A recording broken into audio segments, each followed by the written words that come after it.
എല്ലാവർക്കും നമസ്കാരം. ഇന്നത്തേതൊരു ലഞ്ച് റെസിപ്പിയാണ്. ചൂട് ചോറിൻ്റെ കൂടെ കൂട്ടാൻ നല്ല എരിവും പുളിയുള്ള ഒരു വെണ്ടയ്ക്കപ്പുളി ഉണ്ടാക്കി നോക്കാം. അതിനായി 200 ഗ്രാം വെണ്ടയ്ക്കയാണ് എടുത്തിരിക്കുന്നത്. 1 ഇഞ്ച് നീളത്തിലുള്ള കഷ്ണങ്ങളാക്കി മുറിച്ചെടുക്കാം. അധികം മൂക്കാത്ത വെണ്ടയ്ക്ക തന്നെ എടുക്കാൻ നോക്കണം.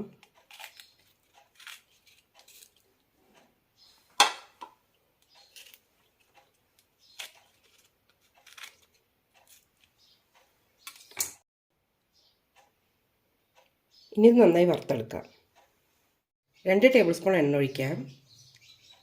ഞാൻ വെളിച്ചെണ്ണയാണ് എടുത്തിരിക്കുന്നത്, നല്ലെണ്ണയിലും ചെയ്യാം.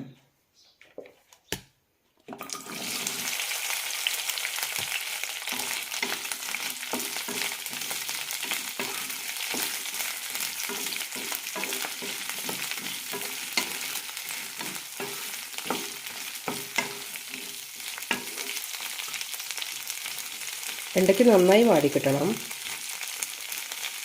ലോ ഫ്ലെയിമിലിട്ട് നന്നായി വറുത്തെടുക്കാം.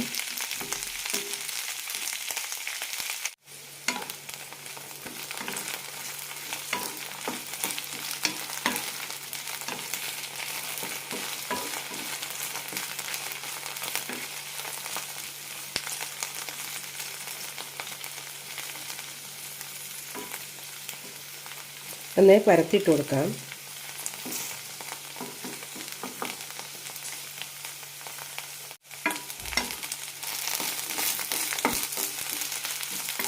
വെണ്ടയ്ക്ക് നന്നായി വാടിയിട്ടുണ്ട്. ഇത്രയും മതി. ഇതെടുക്കാം. ഇതേ പാനിലേക്ക് 2 ടേബിൾ സ്പൂൺ എണ്ണ കൂടി ഒഴിക്കാം. ഇതിലേക്ക് കുറച്ച് കടുകും ഉലുവയും ഇടാം.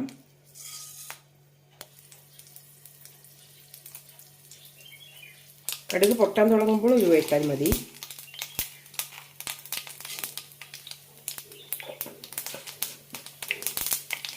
ആദ്യം തന്നെ ഇടുമ്പോൾ ഉലുവ കരിഞ്ഞു പോകും.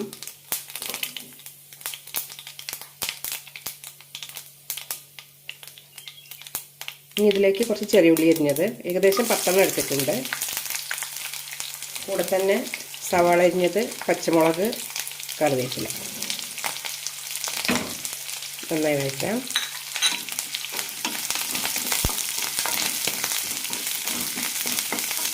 സവാളയും ചെറിയുള്ളൊക്കെ ചെറുതായി ചോക്കണം, അതുവരെ വഴറ്റിയെടുക്കാം.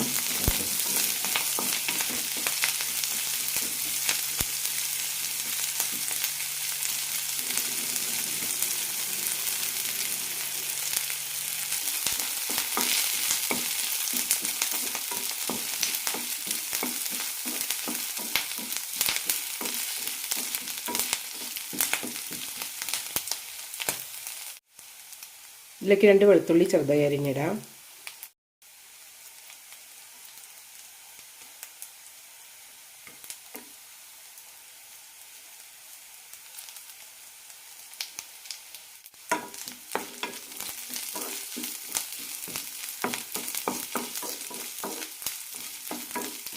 ഇതിലേക്ക് ആവശ്യമുള്ള പൊടികൾ കൂടി ചേർക്കാം. 1/4 ടീസ്പൂൺ മഞ്ഞൾപ്പൊടി, എരിവിനനുസരിച്ച് മുളക് പൊടി ചേർക്കാം. 1 ടീസ്പൂൺ എടുത്തിട്ടുണ്ട്. 1.5 ടീസ്പൂൺ വറുത്ത മല്ലിപ്പൊടി കൂടി ഇടാം.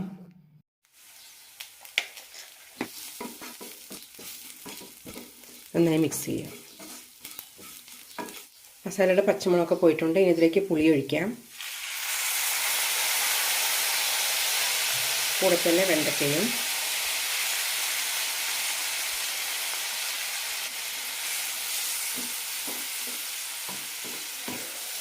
കുറച്ചുകൂടി വെള്ളം ഒഴിക്കാം. ആവശ്യത്തിന് ഉപ്പിടാം.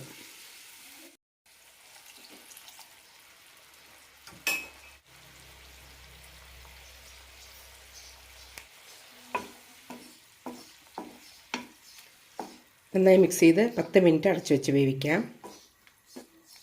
ഈ സമയത്ത് ഉപ്പും പുളിയും ഒന്നുകൂടി ചെക്ക് ചെയ്ത് നോക്കാം.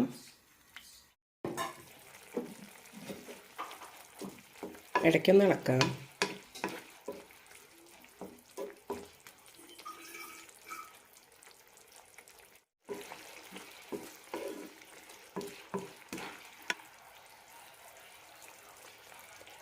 ഗ്രേവിയൊക്കെ തിക്കായിട്ടുണ്ട്. ഇനി ഫ്ലെയിം ഓഫ് ചെയ്യാം. വേണമെന്നുണ്ടെങ്കിൽ മല്ലിയില ചേർക്കാം. വളരെ രുചികരമായ ഒരു കറിയുടെ റെസിപ്പിയാണ്. വെറും 10 മിനിറ്റ് മതി തയ്യാറാക്കി എടുക്കാൻ. ഇതുപോലെ അത്യാവശ്യം എരിവും പുളിയുള്ളൊരു കറി മതി ചോറിന്. ഇനി സൈഡ് ഡിഷിൻ്റെ ഒന്നും ആവശ്യമില്ല. അത്ര രുചിയാണ്. എല്ലാവരും ഒന്ന് ട്രൈ ചെയ്ത് നോക്കും.